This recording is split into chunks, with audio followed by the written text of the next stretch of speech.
Assalamualaikum warahmatullahi wabarakatuh. Kembali lagi channel saya Sedekah Mudahlah Official. Pada momen kemerdekaan Republik Indonesia yang ke-75 ini, channel saya akan membahas tentang tokoh-tokoh Islam yang berpengaruh terhadap kemerdekaan Republik Indonesia, yang mana mungkin banyak kita belum mengetahuinya. Baiklah, yang pertama langsung saja kita cek videonya. Di posisi pertama ada Habib Ali Kuitang, yang merupakan ulama karismatik pejuang kemerdekaan Republik Indonesia, yang mana beliau adalah tokoh sentral ulama pejuang di tanah Betawi. Terlahir pada tanggal 20 Jumadil Awal 1286 Hijriah atau 20 April 1870 Masehi, dan wafat pada hari Ahad 20 Rajab 1388 Hijriah atau 13 Oktober 1968 Masehi dalam usia 98 tahun. Dimakamkan di komplek Masjid Ar-Riyad Kuitang, Jakarta Pusat.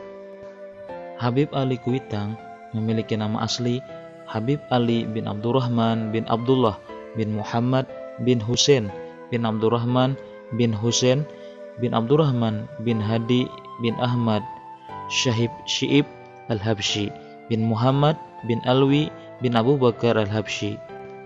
Pada era pergerakan nasional, banyak tokoh nasional yang berkunjung ke rumah Habib Ali Kuitang sekedar meminta nasihat, petuah dan doa. Salah satunya adalah Bung Karno yang saat itu baru bebas dari tahanan politik.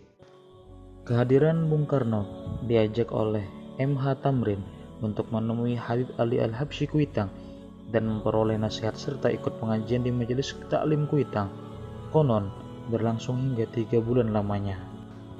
Diceritakan dalam pustaka Muhibbin.club bahwa Bung Karno sehari sebelum proklamasi kemerdekaan, selepas sholat subuh, datang dengan menyamar menemui Habib Ali Kuitang guna memohon doa restu bahwa besok tanggal 17 Agustus 1945 akan diadakan proklamasi kemerdekaan Republik Indonesia. Dan setelah mendapat doa restu, Bung Karno secepatnya kembali ke kediamannya yang tak jauh dari rumah Habib Ali Kuitang.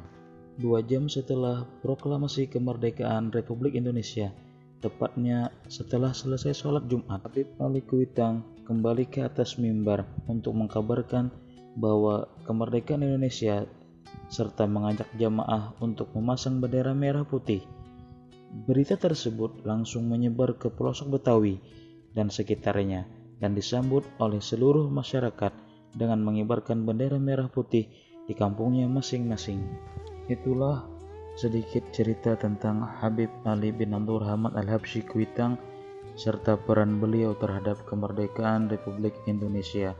Semoga kita bisa selalu ingat akan jasa dan peran para tokoh ulama-ulama kita akan kemerdekaan negara kesatuan Republik Indonesia, dan semoga kita menjadi generasi muda yang akan selalu ingat sejarah. Jangan sampai kita lupa akan sejarah, karena sejarah adalah jati diri kita.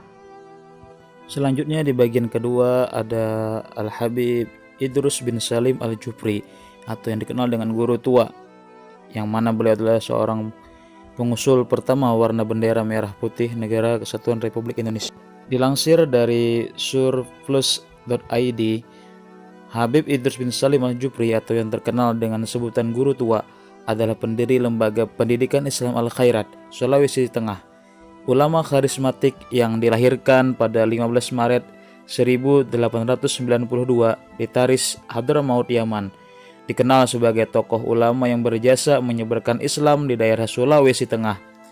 Beliau begitu mencintai negeri ini. Hal itu beliau buktikan dengan turut ambil bagian berjuang melawan penjajah dan mendirikan Lembaga Pendidikan Al-Khairat yang menjadi dakwah candera di muka bagi generasi bangsa Indonesia.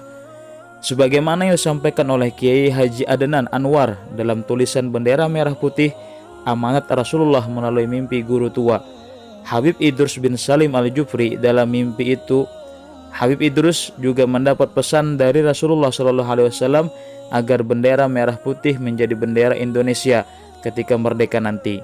Dan pesan tersebut disampaikan kepada Hadratus Syekh Kiai Haji Hasyim Asy'ari pada Muktamar NU tahun 1937.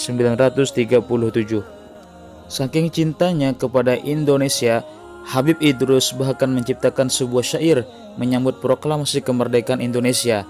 Berikut syair lengkap karya Habib Idrus menyambut kabar gembira proklamasi kemerdekaan yang artinya, sungguh hari kebangkitan ialah hari kebanggaan. Orang-orang tua dan anak-anak memuliakannya. Bendera kemuliaan berkibar di angkasa, hijau daratan dan gunung-gunungnya. Setiap tahun hari itu menjadi peringatan, rasa syukur dan pujian-pujian nyata padanya. Wahai Soekarno, telah kau jadikan hidup kami bahagia, dengan obat dirimu hilang sudah penyakit kami. Wahai Presiden yang penuh berkah bagi kami, engkau hari ini laksana kimia bagi seluruh rakyat. Dengan perantara pena dan politikmu kau unggul, telah datang berita engkau menang dengannya. Jangan hiraukan jiwa dan anak-anak demi tanah air, alangkah indahnya tebusan itu. Pasti kau jumpai dari rakyat kepercayaan dan kepatuhan pada apa yang diucapkan para pemimpin. Makmurkan untuk negara pembangunan material dan spiritual. Buktikan kepada rakyat bahwa kau mampu. Semoga Allah membantu kekuasaanmu dan mencegahmu dari kejahatan yang direncanakan para musuh. Amin, amin ya rabbal alamin. Demikianlah sedikit cerita tentang sang pengusul pertama warna bendera merah putih untuk Negara Kesatuan Republik Indonesia kita ini, yaitu Al-Habib Idrus bin Salim Al-Jufri, atau yang dikenal adalah guru tua. Dan beliau juga adalah pendiri pendidikan Al-Khairat di Sulawesi Tengah, yang sudah memiliki cabang hampir di seluruh pelosok Negara Kesatuan Republik Indonesia ini.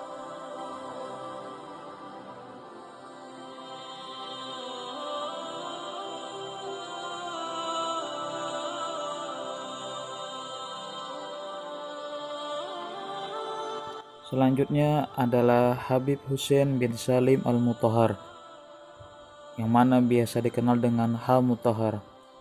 Beliau memiliki jasa besar bagi jati diri bangsa Indonesia. Beliau adalah pengarang lagu kemerdekaan 17 Agustus 1945. Sekaligus beliau penyelamat Sangsaka Merah Putih pada agresi militer Belanda II. Selain itu juga, Habib Hussein Mutahhar juga aktif dalam kegiatan kepanduan.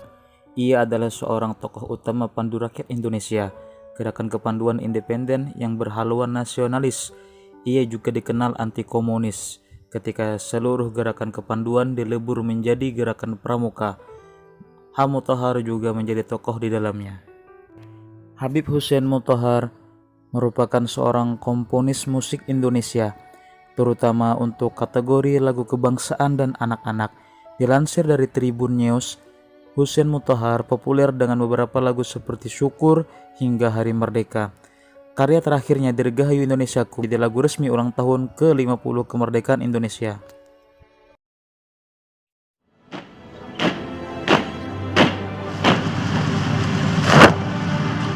Setiap tanggal 17 Agustus, seluruh masyarakat Indonesia memperingati Hari Kemerdekaan Republik Indonesia. Pada hari perayaan kemerdekaan rakyat Indonesia ini tidak terlepas dari upacara dan pasukan pengibar bendera pusaka atau paskibraka. Tahukah kalian siapa tokoh di balik terciptanya paskibraka? Beliau adalah Hussein Mutahhar. Beliau adalah tokoh penting dalam sejarah upacara untuk memperingati hari ulang tahun kemerdekaan Republik Indonesia perdana pada tanggal 17 Agustus 1946. Tak heran, predikat sebagai Bapak Paskibraka memanglah layak disandang oleh beliau.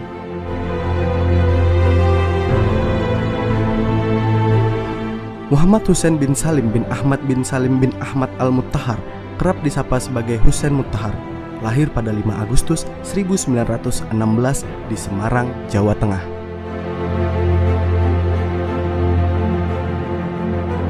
Pada masa itu, Bung Karno memberikan perintah kepada Mutahhar untuk menyusun acara upacara, termasuk prosesi pengibaran bendera pusaka Sangsaka Merah Putih. mendapat perintah khusus dari Presiden, Mutahar tentunya tidak ingin upacara peringatan kemerdekaan yang bakal dikenang sepanjang masa itu berlangsung biasa-biasa saja. Terlebih Bung Karno berpesan kepadanya untuk membuat acara yang meninggalkan kesan mendalam.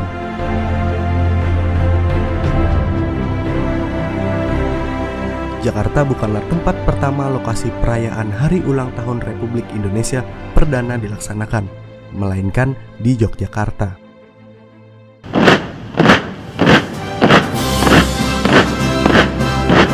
Dan sekarang, setiap tanggal 17 Agustus, perwakilan pemuda-pemudi dari seluruh wilayah Indonesia bersatu mengibarkan sangsaka merah putih seperti keinginan Bapak Paskibraka Republik Indonesia pada 74 tahun silam.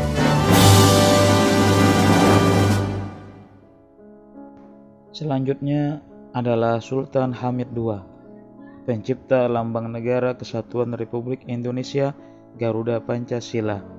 Beliau adalah anak dari Sultan Syarif Muhammad Al-Qadri. Nama asli beliau adalah Syarif Abdul Hamid Al-Qadri, putra sulung Sultan Pontianak ke-6, Sultan Syarif Muhammad Al-Qadri. Lahir di Pontianak, Kalimantan Barat 12 Juli 1913. Meninggal di Jakarta 30 Maret 1978 pada umur 64 tahun.